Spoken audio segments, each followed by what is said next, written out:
Sa loob ng nakaraang mga linggo, ating nasilayan ang di mabilang na mga aktibidad at patimpalak na hindi lamang sumubok sa husay at galing ng bawat isa, kundi nagsilbing patunay ng ating pagmamahal sa sariling wika at kultura.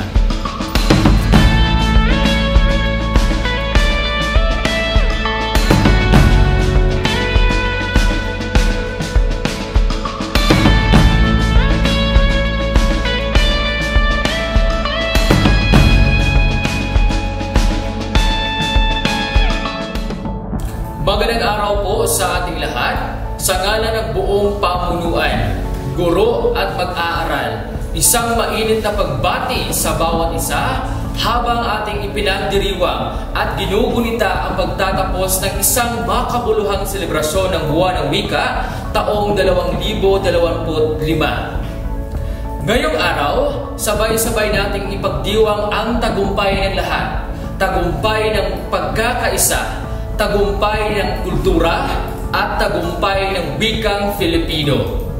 Bilang bahagi ng pagtatapos, atin ding kikilalanin at pararangalan ang mga nagpakita ng kanilang kahusayan sa iba't ibang patimpalak. Ngunit bago ang lahat, marapat lamang na ang programang ito ay sisimulan natin sa isang panalangin na agad susundan sa pag-awit ng Lupang Hinirang.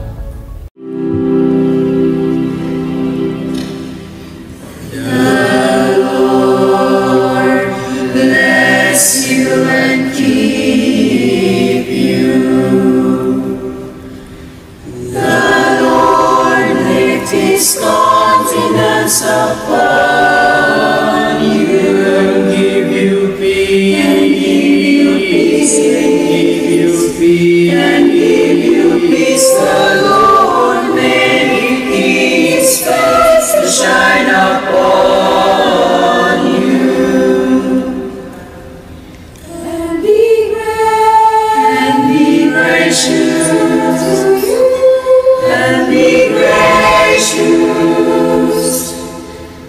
The Lord be gracious, gracious unto you.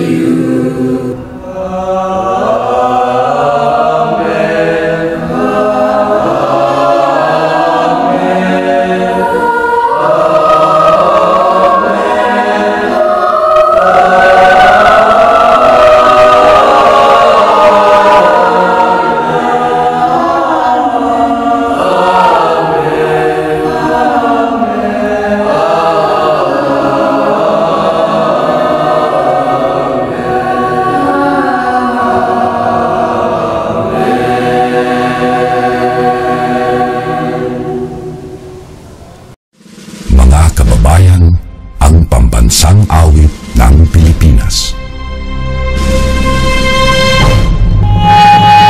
Kayang magiliw, kaya sa sinananan, alam ng puso, sa dikit mo'y buhay. Lupang hinirang, tuyan ka ng magiting, sa mandulupin, di ka pasisigil, sa nagatang tutok sa simoy at sa langit mong pagkaw, ay hinatang tulang awit sa pagkayang minamahal. Ang isang ng matawad mo'y tagumpay na nagtinig, ang bituin at araw niya kailan ang may di matitigig. Luman ang araw ng walhagin pagsinta, buhay langit sa piling mo. Ang hindi kaya ng pagkay mga amin, ang mamatay ng dahil sa'yo.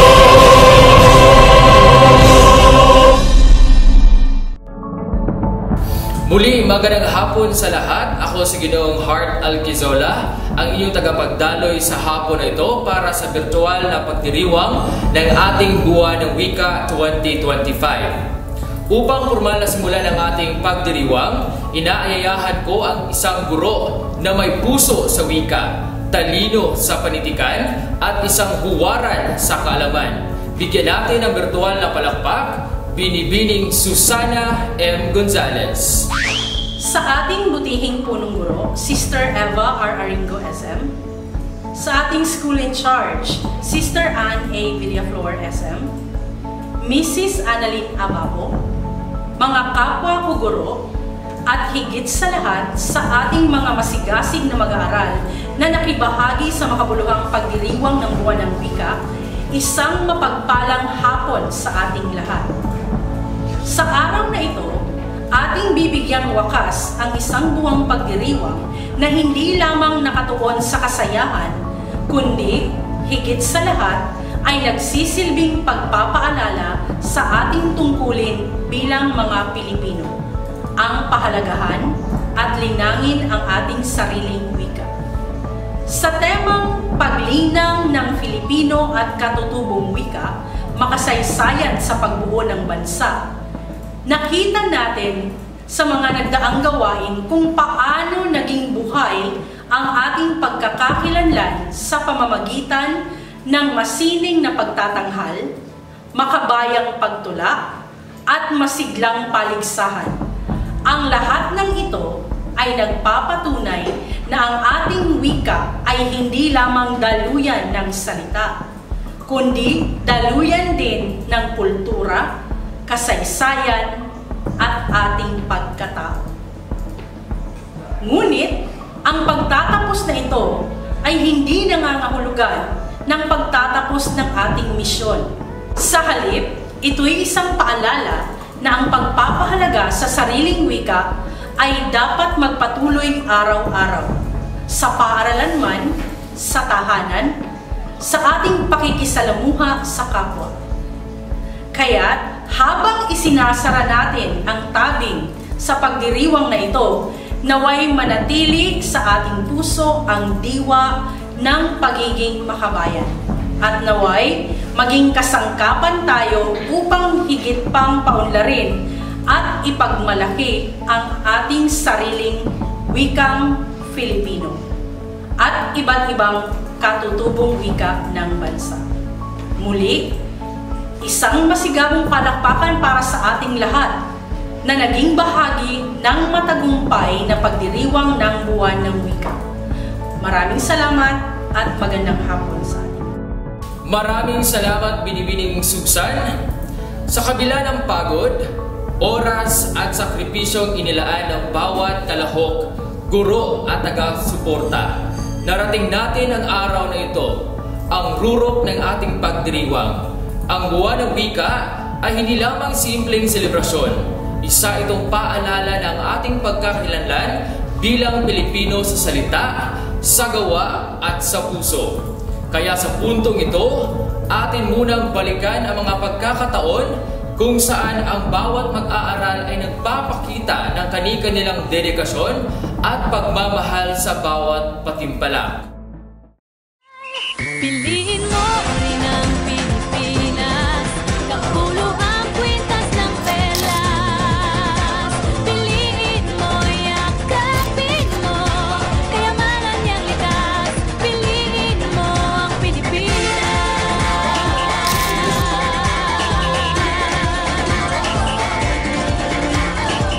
Kasayahang di mapatid, ramdam sa bawat awit. Sa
nagbibigay inspirasyon at nagsisilbing ehemplo ng tunay na diwa sa selebrasyon.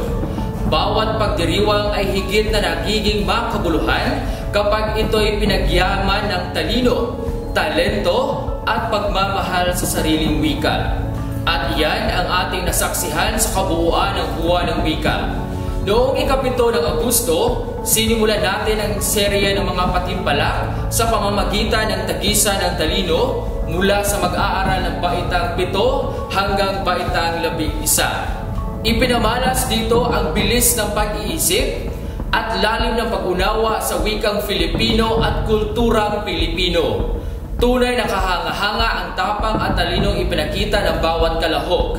Kasabay nito ay ang Filipino Challenge na kung saan muli nating nasaksihan ang likas na galing ng mga mag-aaral mula sa iba't ibang baitang sa pagharap sa mga hamon ng wika at lohika.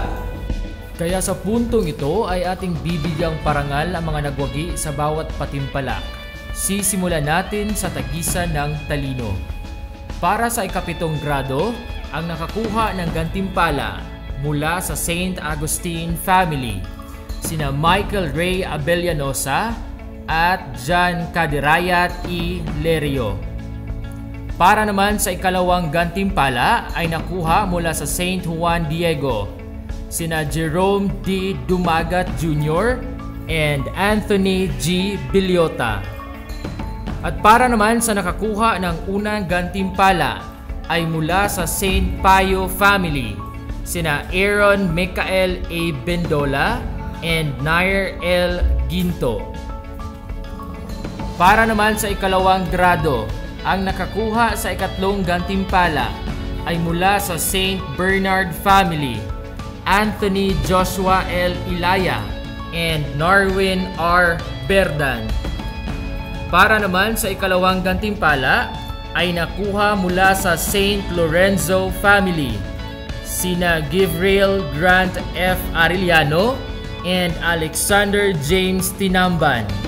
At para naman sa nagwagi o nakakuha ng unang gantimpala ay mula sa St. Bartolomeo family, sina Matthew Anthony Herdia and Prince Joseph G. Karahay.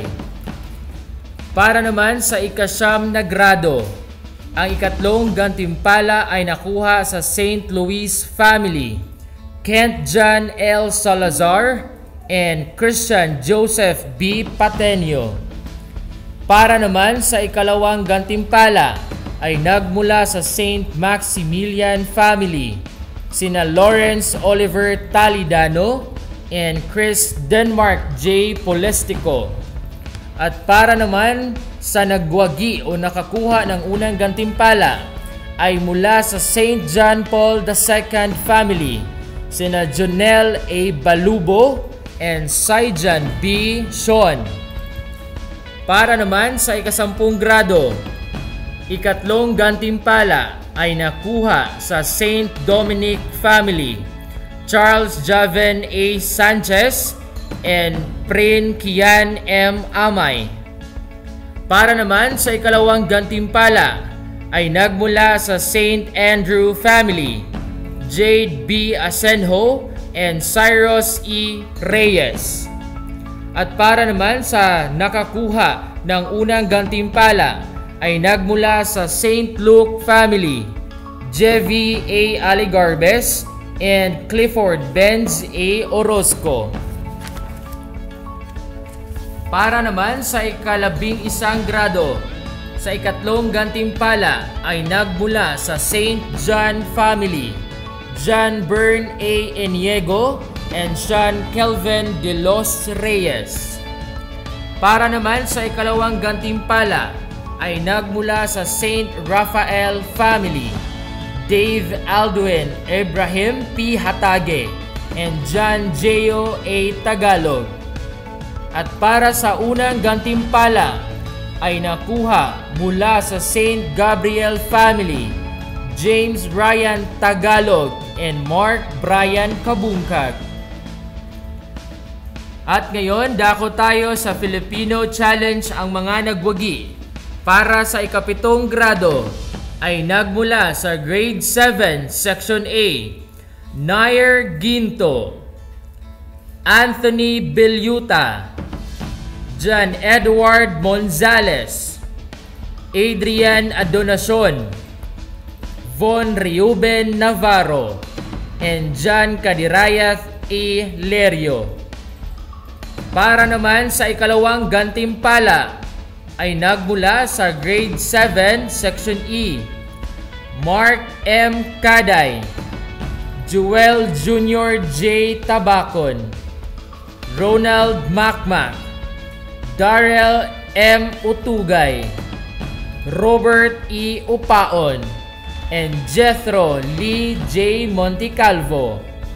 At para naman sa ikatlong gantimpala ay nakuha mula sa Grade 7, Section F, Daniel P. Pasino, John Lee Z. Batlag, Saibari V. Peregrino, Alexis M. Landasan, Nathaniel James V. Barong, and John Alfred P. Bulusig.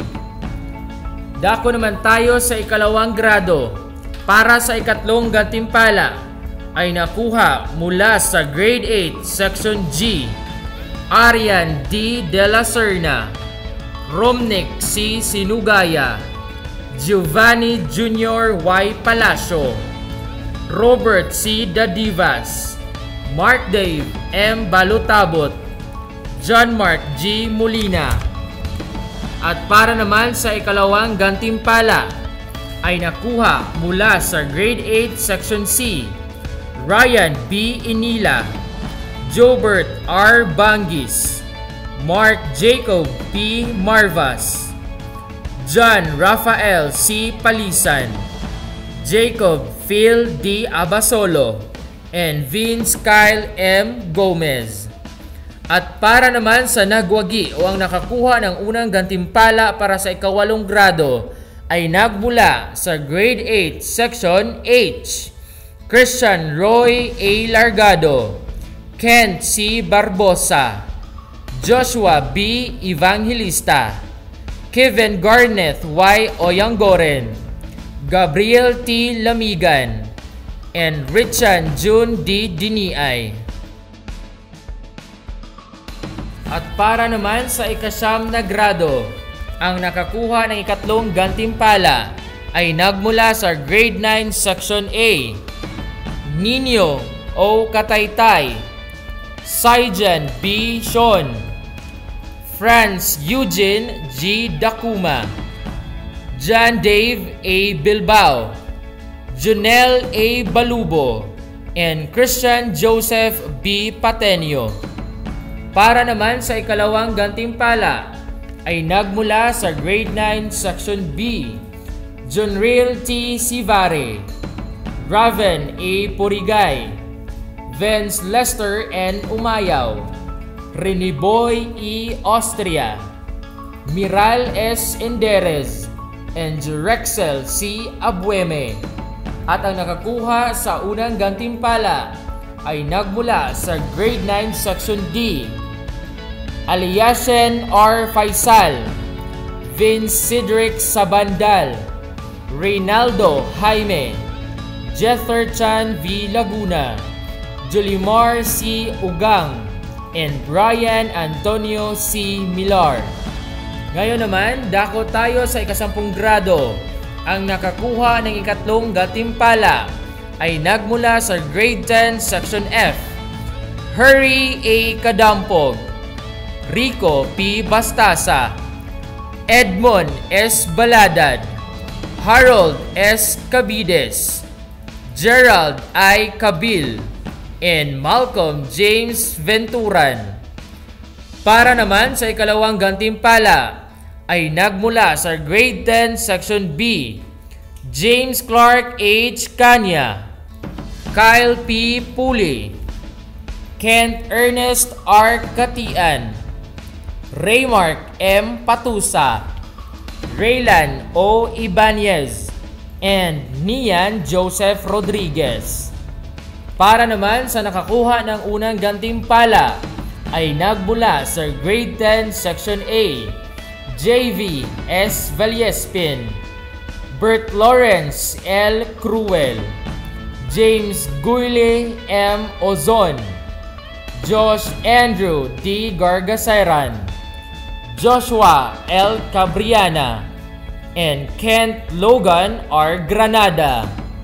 At para naman sa ika-11 grado, ang nakakuha ng ikatlong gantimpala ay nagmula sa Grade 11 Section B, Leonard S. Duckles, Christian Dale N. Naginbin, John Esnel Apaw, John Ray S. Tumulak, Vic Dexter B. Magos, and Nolito Jr. S. Miasco.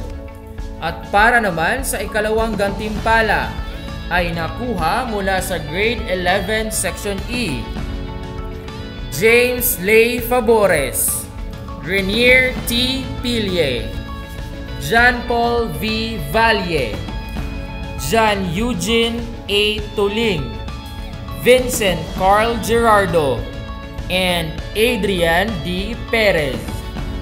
At para naman sa nakakuha ng unang gantimpala ay nagmula sa Grade 11 Section A, John Clyde T. Montesilio, Sean Dean Mark C. Abanag, Christian C. Unat, Romar Jandel V. Clemencio, Frederick James B. Momo, and Lance Gabriel M. Kagaanan.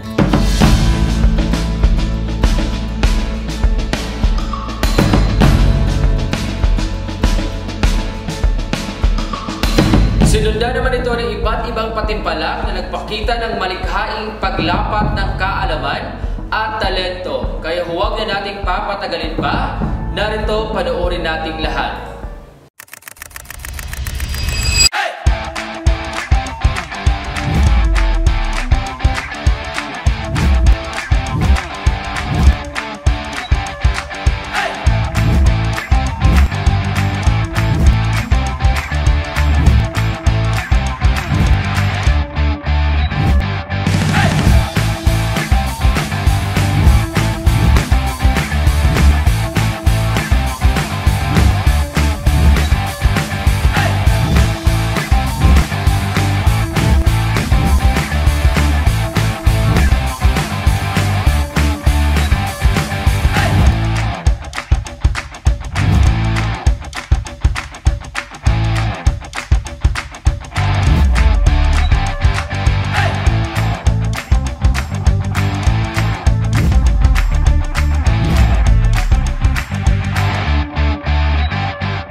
maikling pagkukwento ng Baitang 7 na ipadama sa atin ang kahalagahan ng bawat salaysay mula sa pinakapayak hanggang sa pinakamasining.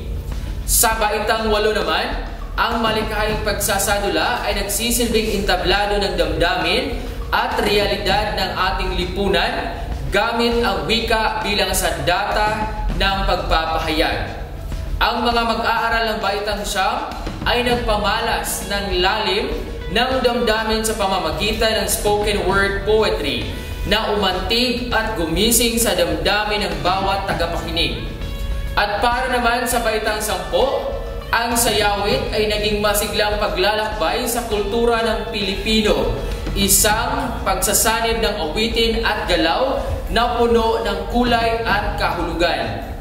Para naman sa ika-11 baitang, ang Likha Ko, Kanta Ko ay naging paraan ng mga kabataan upang ipahayag ang kanilang saloobin sa pamamagitan ng sariling likhang awit na tunay na sumasalamin sa makabagong anyo ng pagmamahal sa wika. Ngayon, matapos ang lahat ng paghahanda, dedikasyon at husay na inyong ipinamalas, narito ang pinakahihintay ng lahat, ang pagbibigay parangal sa mga nagwagi sa bawat patimpala. Ngayon naman, matapos ang lahat ng paghahanda at dedikasyon at husay na inyong ipinamalas, narito na ang pinakahihintay ng lahat, ang pagbibigay parangal sa mga nagwagi sa bawat patimpalak.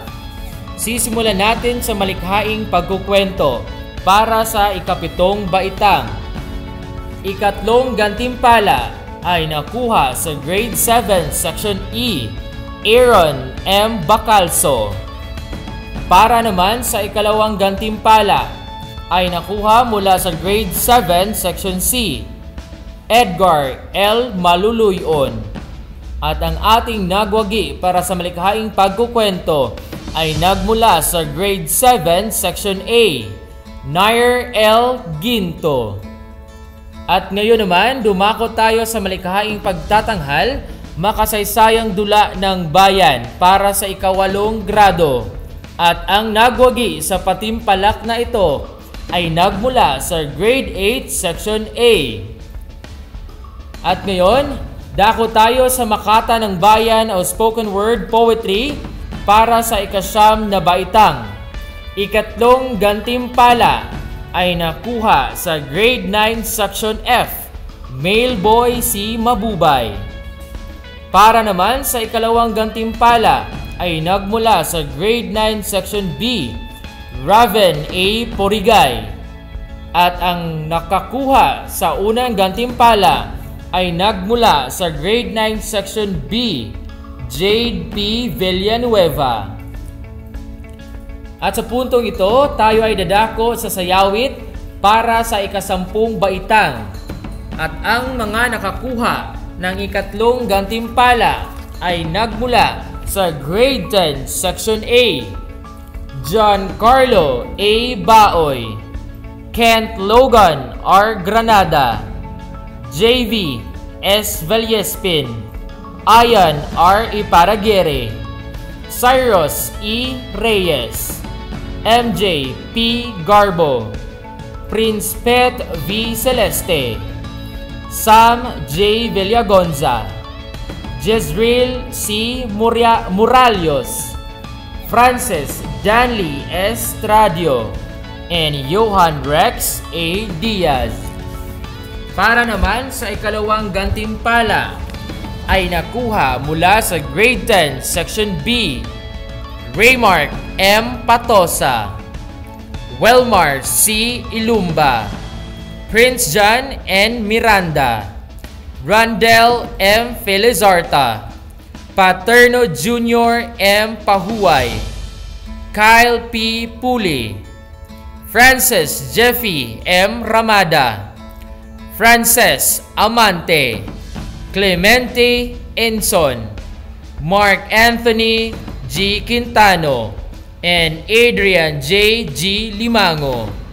At para naman sa nagwagi sa unang gantimpala ay nagmula sa Grade 10 Section C, Jimmy P. Bolo, Dean G. Sayataw, Lester John M. Agdol, Amatzaya H. Ubado, Vince P. Galvez, Jairus Ave R. Arojado, Mark Dave I. Reyes, Sofio III E. Malunas, Jonard S. Adame, Kyle Ivan Alimboyong, and Han Christian Rasola.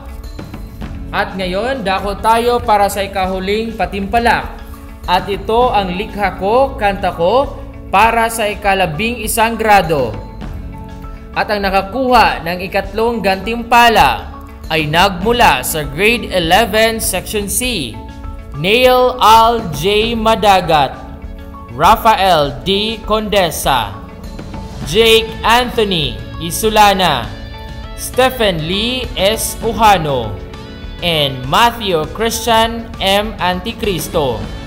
At para naman sa ikalawang gantimpala, Grade 11 Section A, John Clyde T. Montisilio, Renan P. Resurrection, Dieter M. Barbulino, Jamir Ayuban, Benedict Yesten Hinon, Beji R. Loseriano, and Justin L. Albacete.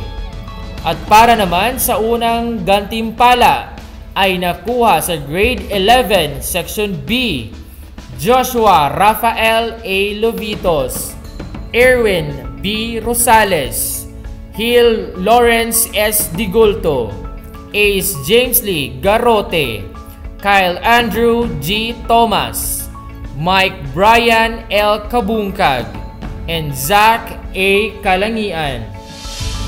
Sa lahat ng mga kalahok, kami po ay taos-pusong bumabati at nagpapasalamat sa inyong lahat. Ang inyong partisipasyon ay hindi lamang naging palamuti sa ating selebrasyon, kundi puso at diwa ng ating pagdiriwang. Kaya sa puntong ito, hayaan ninyong halugan namin kayo ng isang awitin na tiyak na mananatili sa ating isipan at tatago sa ating mga puso. Narito ang isa sa mga gurong ipinagmamalaki sa Departamento ng Pilipino. Walang iba, Binibining Jendel Garing. Bigyan natin siya ng virtual na palakpak.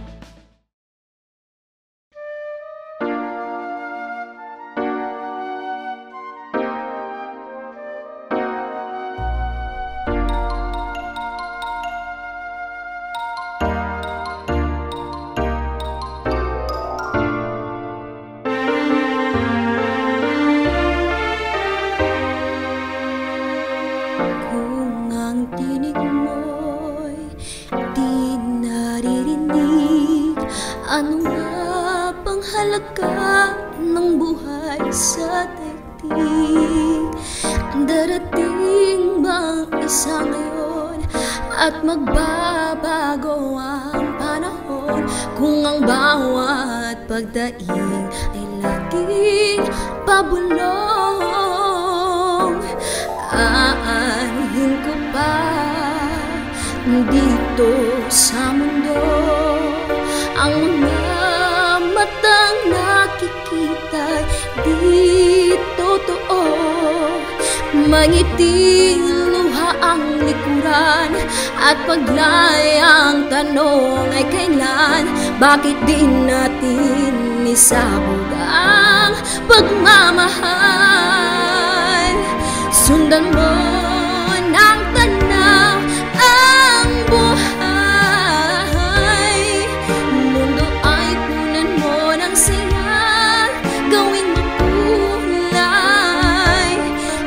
isa lang ang ating lahi, iisa lang ang ating lipi.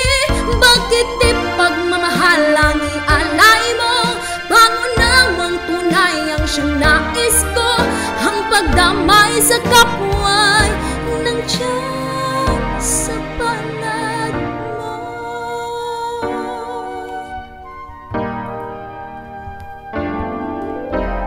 Di ba't ang gabi ay mayroong wakas pagkatapos ng dilim? dilim ay may liwanag. Araw ay agad nasisikat, iilawan ang ating landas nang magkaisa bawat nating pangarap. Sundan mo ng tanaw ang buhay, mundo ay punan mo ng saya't gawing makulay. Iisa lang ang ating lahi, iisa lang ang ating lipi. Bakit di pagmamahal ang ialay mo?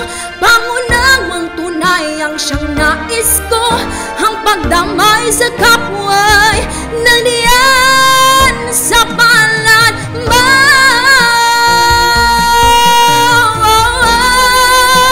Sundan man ang tanaw ang buhay, mundo ay punan mo ng saya't gawing makulay. Iisa lang ang ating lahi, iisa lang ang ating lipi. Bakit di pagmamahal ang ialay mo? Pangunawang tunay ang siyang nais ko, ang pagdamay sa kapwa'y naniyan sa palad mo.